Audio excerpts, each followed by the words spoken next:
Oke, selamat pagi. Assalamualaikum warahmatullahi wabarakatuh. Kita sekarang akan ketemu dalam mata kuliah graf dan otomata. Di materi pertama ini kita akan melihat pendahuluannya dulu. Oke, kita mulai lihat pendahuluannya. Nah, kita lihat dulu kedudukan teori bahasa dan otomata pada ilmu komputer. Sebenarnya mata kuliahnya namanya graf dan otomata, tetapi di sini kita akan membahas ada 3 hal, yaitu teori bahasa, otomata, dan teori graf. Nah, sekarang kita lihat dulu kedudukan otomata itu di dalam ilmu komputer. Nah, di dalam ilmu komputer itu ada 2 komponen utama, yaitu model dan gagasan yang menjadi dasar dalam melakukan komputasi.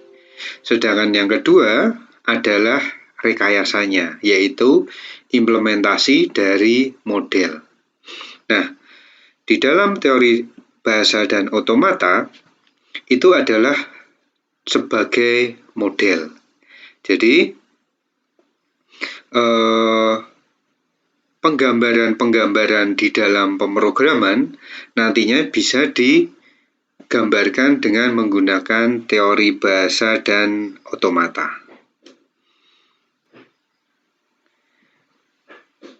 Masih di kedudukan, nah, ada yang dinamakan sebagai sebuah finite state automata. Apa itu?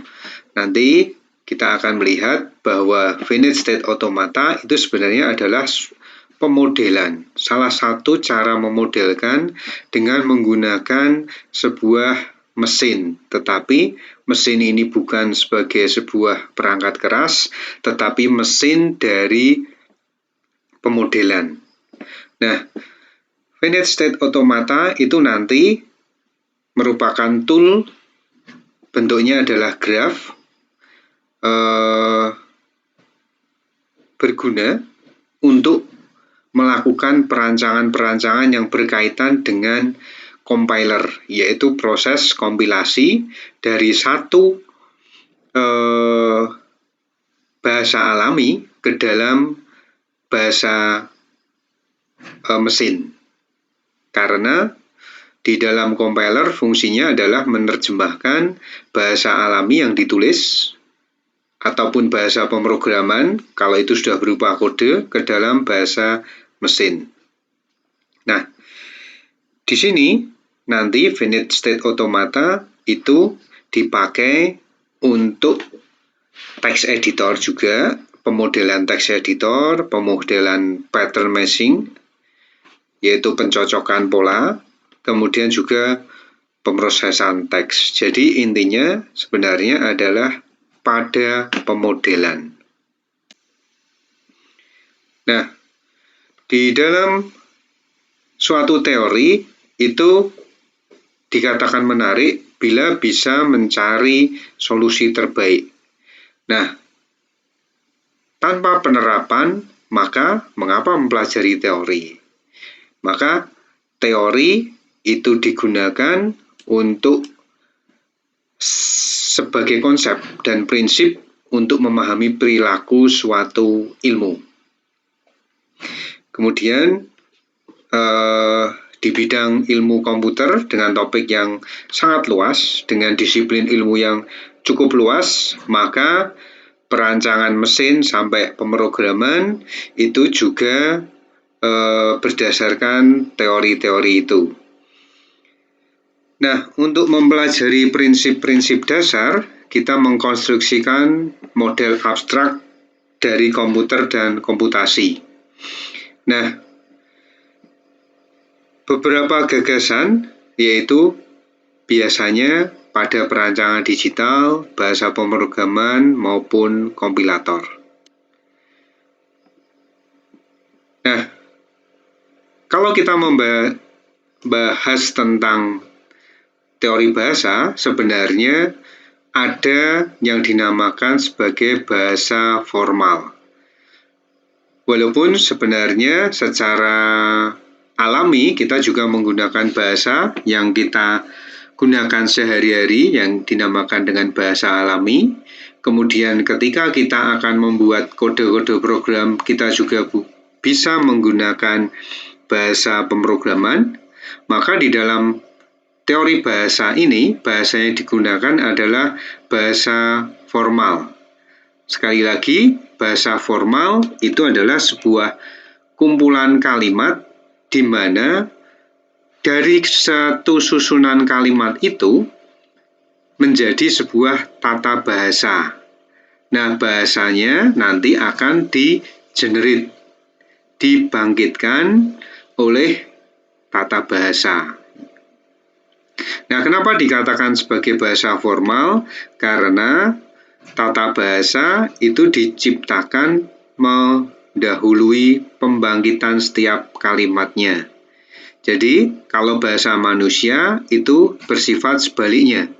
Tata bahasa atau grammar diciptakan untuk meresmikan kata-kata yang hidup di dalam masyarakat. Sedangkan bahasa formal itu sebaliknya. Nah, di pembahasan berikutnya, bahasa formal kita akan sebut saja dengan bahasa. Nah, otomata adalah sebuah istilah yang merujuk kepada suatu mesin abstrak. Sekali lagi, yang dinamakan mesin ini bukan sebuah mesin yang berupa perangkat keras, tetapi sebuah mesin yang berupa model, yang dimana di situ dapat digunakan untuk mengenali, menerima, atau membangkitkan sebuah kalimat dalam bahasa. Sekali lagi, ini bahasanya adalah bahasa formal. Nah, untuk memodelkan hardware dari komputer, maka juga bisa digunakan otomata ini. Karena otomata itu mempunyai fungsi-fungsi dari komputer digital, baik menerima input, menghasilkan output, maupun bisa melakukan penyimpanan data sementara. Nah, di dalam sebuah bahasa formal, itu akan terdiri dari himpunan-himpunan simbol yang dibuat di dalam sebuah abstraksi. Simbol-simbol itu dibuat dengan aturan-aturan tertentu di mana simbol-simbol itu bisa dikombinasikan ke dalam satu entitas yang biasanya disebut sebagai kalimat. Meskipun bahasa formal yang dipelajari lebih sederhana daripada bahasa pemrograman. Nah, di sini nantinya otomata itu akan diimplementasikan ke dalam satu sistem yang terdiri dari sejumlah finite state atau state berhingga, di mana state-state itu menyatakan informasi mengenai input, juga bisa menyimpan informasi tentang memori mesin itu. Nah, input pada mesin otomata itu akan dianggap sebagai satu bahasa yang harus dikenali oleh mesin. Selanjutnya, mesin otomata membuat keputusan yang mengindikasikan apakah input itu diterima atau ditolak. Sehingga mesin-mesin otomata itu bisa dipakai untuk menghasilkan bahasa yang aturannya telah ditentukan terlebih dahulu. Nah, nanti kita juga akan melihat tentang graph dan tree. Kenapa kita melihat graph dan tree? Karena pemodelan-pemodelan yang digunakan nanti akan menggunakan graph. Hampir semuanya menggunakan graph dibarengi dengan bahasa. Jadi selain dengan menggunakan graph, juga menggunakan bahasa. Nah, ini adalah contoh dari sebuah graph. Nah, sekarang kita melihat sebuah finite state automata. Nah, Apa itu finite state automata? Finite state automata atau state automata berhingga itu adalah sebuah model. Sekali lagi, model bukan mesin fisik. Model apa? Yaitu model matematis. Dalam bentuk graf biasanya, dari satu sistem yang bisa menerima input dan output dalam bentuk diskrit. Nah, finite state automata itu merupakan mesin otomata dari sebuah bahasa reguler. Nah, di dalam sebuah finite state automata, karena dikatakan sebagai finite, maka itu berhingga banyaknya. Jadi bukan tidak tak terbatas, tetapi terbatas. Ada beberapa state-state yang bisa digunakan. Nah, nanti untuk melakukan proses-prosesnya, dari sebuah state bisa berpindah ke satu state yang lain atau kembali ke state itu sendiri. Nah, untuk melakukan perubahan state itu dinyatakan dengan sebuah fungsi transisi. Pada finite state automata atau biasanya nanti kita sebut dengan FSA, FSA ini tidak memiliki memori sehingga kemampuan mengingatnya terbatas. Jadi hanya satu-satu input akan dikerjakan tanpa melakukan penyimpanan. Untuk mesin otomata yang mempunyai penyimpanan, nanti akan dimodelkan dengan misalnya pushdown otomata. Kalau pushdown otomata, memorinya berupa sebuah stack. Nah, contoh sebuah FSA ini, di gambar ini. Gambar ini adalah sebuah mesin otomata, sebuah model yang bisa melakukan pengecekan sebuah parity ganjil. Parity ganjil itu artinya apa? Artinya bahwa sebuah input, satu string input, satu kumpulan string input, itu akan dihitung bit satunya. Jumlah bit yang bernilai 1, kalau kita mengatakan parity ganjil, maka jumlah bit yang bernilai 1 itu adalah ganjil. Kalau kita mengatakan parity genap, maka jumlah angka satunya berjumlah genap. Misalnya ini. Jadi, misalnya, kita lihat tadi, state, inilah yang dinamakan dengan state. Ada sebuah label nama yang ada di dalamnya. Even, genap, odd, ganjil. Simbolnya cukup ini saja, yaitu state utamanya. State itu ada 2, yaitu state, kemudian, 3. State, kemudian start state, dan final state.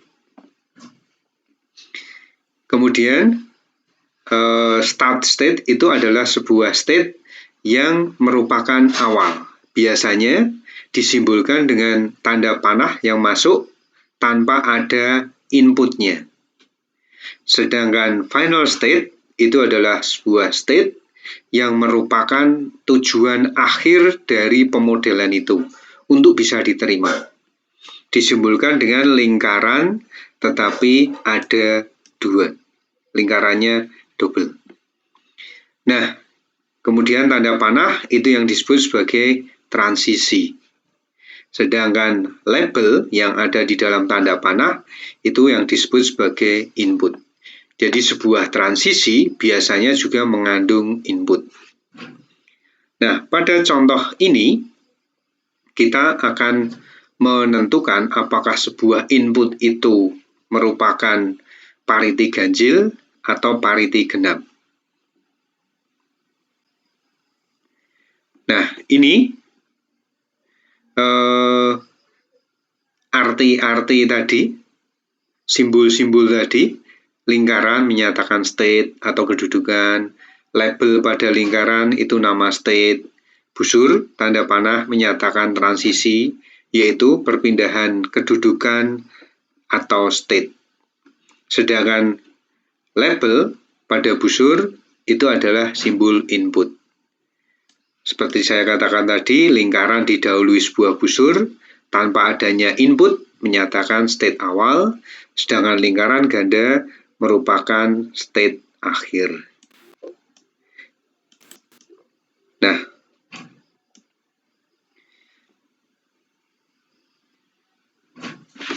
nanti kita lihat contoh nyatanya. Sekarang secara formal FSA itu dinyatakan dalam 5 tupel, 5 simbol ini ya. M, mesin, terdiri dari key, sigma, delta, S, dan F. Di mana key itu adalah himpunan state atau kedudukan. Himpunan artinya nanti akan ada satu atau beberapa state yang bisa muncul. Kemudian sigma itu adalah himpunan lagi simbol masukan atau abjad. Input ya, ini salah ketik, input. Kemudian delta itu adalah fungsi transisi. Sedangkan S itu state awal atau start state.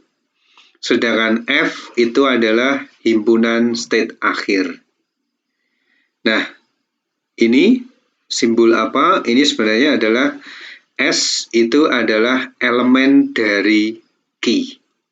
Jadi S itu adalah sebuah state juga, sedangkan F, final state, itu juga bagian dari key. Di sini simbolnya tidak bisa muncul. Nah, yang bisa menjadi catatan bahwa F atau final state itu berupa himpunan. Artinya bisa jadi final state itu 1 atau lebih. Nah, kemudian ini. Ini adalah sebuah contoh deterministik finite automata. Jadi, finite automata itu nanti akan terdiri dari 2, yaitu deterministik dan non-deterministik.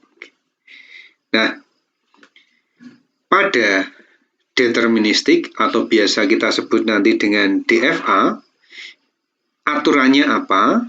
Aturannya adalah dari suatu state ini ada tepat satu state berikutnya untuk setiap simbol masukan yang diterima. Artinya bagaimana? Artinya adalah jika input itu ada 2, A dan B, maka setiap state harus punya 2 transisi ini. Transisi untuk A dan transisi untuk B. Coba kita lihat, Q0, A-nya 1, B-nya 1. Tepat satu state berikutnya. Jadi hanya cuma punya 1 A, punya 1 B. Begitu juga state Q1. A-nya juga 1, B-nya juga 1. Q2, input A, dia juga cuma 1, input B juga punya 1. Bagaimana jika contohnya, katakanlah misalnya Q0 itu nggak punya A, A-nya kita hapus misalnya. Maka itu tidak lagi menjadi deterministik, tetapi menjadi non-deterministik. Oke.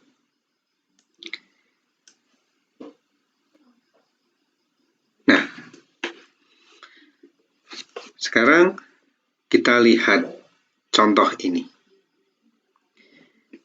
Ada sebuah konfigurasi deterministik finite automata. Seperti ini. Ini adalah sebuah konfigurasi yang menyatakan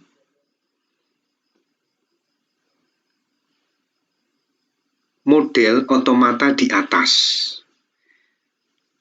Jadi, dari model yang di atas, kita bisa tuliskan Q, karena tadi ada 3, Q0, Q1, Q2. Jadi, himpunan state-nya ada 3. Kemudian, sigma inputnya tadi ada A, kemudian B. Startnya di mana? Startnya di Q0. Finalnya di mana? Finalnya di Q2. Nah, kemudian fungsi transisi itu bisa dituliskan dengan seperti ini. Delta Q0, A sama dengan 0. Artinya apa? Artinya Q0 jika mendapat input transisi A, maka dia menuju ke Q0. Kemudian Q0 jika mendapat input transisi B, maka dia menuju ke Q1. Kemudian state Q1 jika mendapat input A, maka dia menuju ke Q1. Q1 dapat B, Q2, Q2 dapat A, Q1, Q2 dapat B, Q2. Ini adalah penggambaran dari mesin otomata tadi yang di atas. Nah, kita bisa menuliskan fungsi transisi dalam bentuk seperti ini, delta seperti ini, atau dalam bentuk tabel. Ini artinya kalau Q0 dapat A, maka menuju ke Q0. Q0 dapat B, menuju ke Q1. Ini sama. Q1 dapat A, menuju ke Q1. Q1 dapat B, menuju ke Q2. Q2 dapat A, menuju ke Q1. Q2 dapat B, menuju ke Q2. Nah,